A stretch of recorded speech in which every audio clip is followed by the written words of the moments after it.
అందరికీ నమస్కారము. ఈరోజు నేను కోడిగుడ్లు ఎండు రొయ్యల పులుసు చేస్తున్నాను.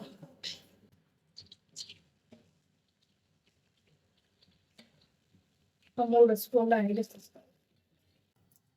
ముందుగా కరివేపాకు, పెద్దవి 2 ఉల్లిపాయలు, 3 పచ్చిమిరపకాయలు,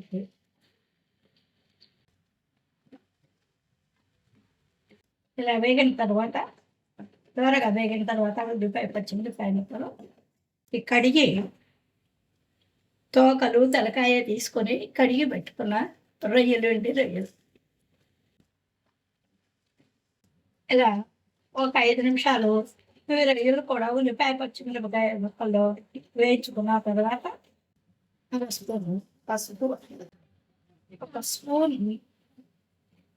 స్పూన్ దాకా సాల్ట్, అంటే చింతపండు పులుసు పోసుకుంటాం కాబట్టి అదిగా ఎక్కువగానే వేసుకోవాలి.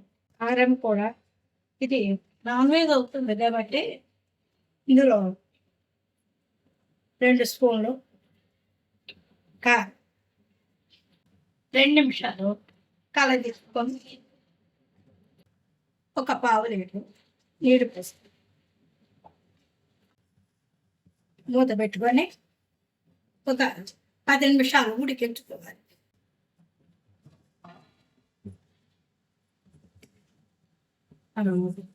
ఇప్పుడు రొయ్య ఉడికిన తర్వాత ఇందులో ఒక నిమ్మకాయ సైజు చింతపండు రసం పెట్టుకొని పోసుకోవచ్చు.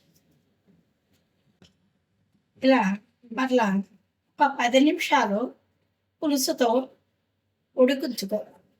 పలచగా కాకుండా చిక్కగా కాకుండా మీడియంగా ఇలా ఉండగా ఇలా మధ్యలో